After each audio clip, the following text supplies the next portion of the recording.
Salut les gars, j'espère que vous allez bien. Ah les gars, affaire de permis d'études là, ça devient de plus en plus compliqué. Hein? Ça devient vraiment de plus en plus compliqué. Le 11 décembre 2024, le gouvernement a fait sortir une loi concernant les permis d'études. Le changement d'établissement, ils avaient fait sortir des lois concernant le changement d'établissement. C'est-à-dire, si tu changes d'établissement, tu dois demander à nouveau un permis d'études. Mais maintenant, là, ils ont fait sortir les lois plus spécifiques. C'est-à-dire plus pointueux, qui sont dorénavant, c'est-à-dire pour ceux qui vont venir faire la session d'hiver 2025 ou bien la session d'été 2025, c'est pas printemps ou bien été, whatever, 2025, si ils arrivent ici et ils veulent changer d'établissement, d'abord, ils vont devoir demander un nouveau permis d'études. Mais en attendant que tu demandes le permis d'études là, en attendant que tu demandes le nouveau permis d'études là, ton ancien permis d'études là, tu ne peux pas l'utiliser. C'est-à-dire, même si tu as eu l'admission dans un autre établissement, genre tu dis ok, je vais commencer à étudier le temps que l'autre permis, le nouveau permis sorte, et puis je vais commencer quand ça sort, je vais continuer en même temps. Non, tu attends jusqu'à ce que le nouveau permis sorte. Et si le nouveau n'est pas sorti, c'est-à-dire si le nouveau permis n'est pas sorti, tu dois impérativement continuer avec ce permis. Ou bien, si tu as attendu jusqu'à le nouveau permis n'est pas sorti et puis l'ancien est expiré, tu dois retourner chez toi à la maison. Ah, c'est de 1.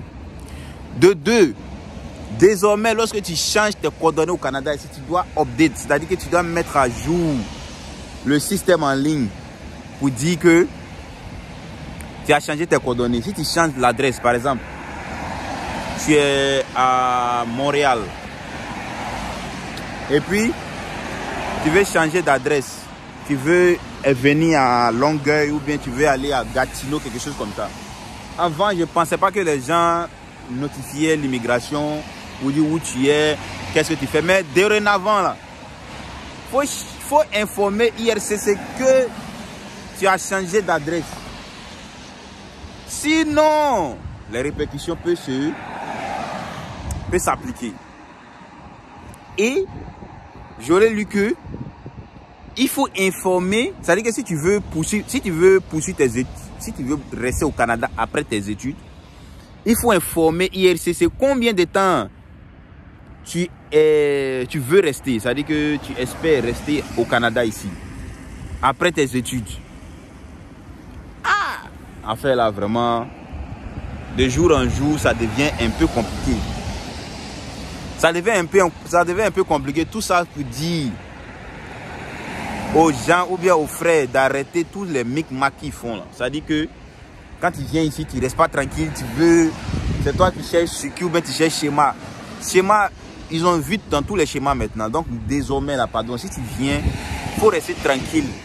Faut te débrouiller jusqu'à ce que tu finisses le programme que tu es venu faire là. Peut-être tu auras une chance de poursuivre ton cursus au Canada ici sans problème. Sinon, si tu commences à changer d'une manière ou d'une autre là, vraiment tu vas te mettre dans les problèmes. Tu vas te mettre dans les soucis inutiles. Inutiles sincèrement, parce que de la manière ils ont accentué comment on appelle ça? De la manière ils ont accentué le fait que dès que tu fais quelque chose, IRCC doit être informé. Ou bien dès qu'il y a un changement, même dans ton collège, IRCC doit être informé. Vraiment, c'est du lourd. Sincèrement. Moi-même, je parlais, mais ça commence à m'inquiéter maintenant. Parce que quand tu regardes le plan, c'est de rapatrier ou même de déporter la majorité des gens. Donc, si tu t'amuses, excusez-moi, parfois, il a entretenu mes lèvres un peu. Si tu t'amuses à rentrer dans cette situation-là, il y a longtemps que tu as quitté le Canada là. Tu Tu vois? C'est-à-dire maintenant on met tous les pièges pour que tu tombes dedans. Dès que tu tombes dedans en même temps là, fiou, tu es parti, hein? Tu es parti. Et puis, une chose, c'est-à-dire lorsque tu changes ton permis d'études, lorsque tu changes d'école et puis tu veux demander un nouveau permis d'études, tu dois respecter les conditions de l'ancien permis d'études. Que quoi? Être dans un collège désigné et puis respecter les conditions. Parce qu'il y a d'autres qui vont dire, ah ok, je vais appliquer pour le nouveau permis d'études là. Et puis, l'ancien là, bon, je sais que l'ancien là c'est déjà gâté. Donc, je vais travailler en temps plein. Je vais faire tout ce qu'il faut avec l'ancien permis là. Parce que bon, non. Le temps que tu attends pour le permis d'études là, le temps que tu vas attendre pour le nouveau permis d'études là, si tu as eu, hein, bah, ça c'est pas sûr. C'est pas sûr. Tu vas faire la demande et puis tu vas payer les frais. Ils vont analyser pour voir si ça rentre en ligne de compte. Si ça rentre pas en ligne de compte, ils vont te donner un refus. Bah, quand tu fais une demande de permis d'études, soit on te donne un refus ou bien soit on t'accepte. C'est vous voyez, on t'accepte ou bien on te refuse. Parce que moi-même, quand j'ai demandé pour la première fois, là, ils m'ont refusé. Donc, soit on t'accepte ou soit on te refuse. Mais si on te refuse, ça veut dire que tu commences à plier bagage. Tu commences à plier bagage. Donc ça là, c'est un peu risqué. Moi, je conseillerais à tout un chacun qui veut venir étudier au Canada ici là, pardonnez. Calmez-vous.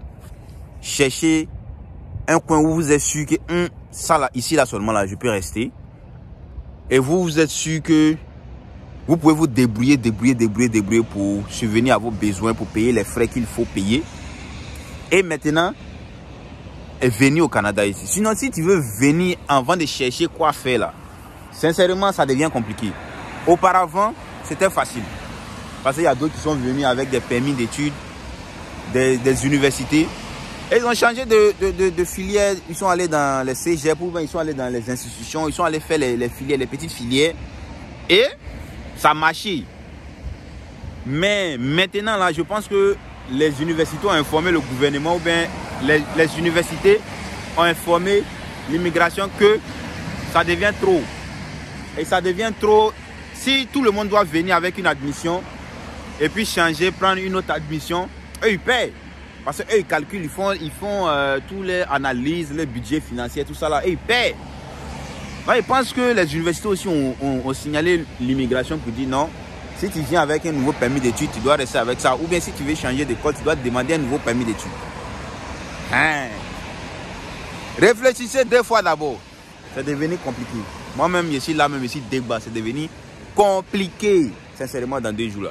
Les lois sortent seulement. C'est-à-dire que chaque mois, il faut t'attendre à une loi. Chaque mois, il faut t'attendre à une loi. Là, c'est sûr. Chaque mois, il faut t'attendre que ce mois-là, il va avoir cette loi-là. Ce mois-là, peut-être ils vont toucher ça.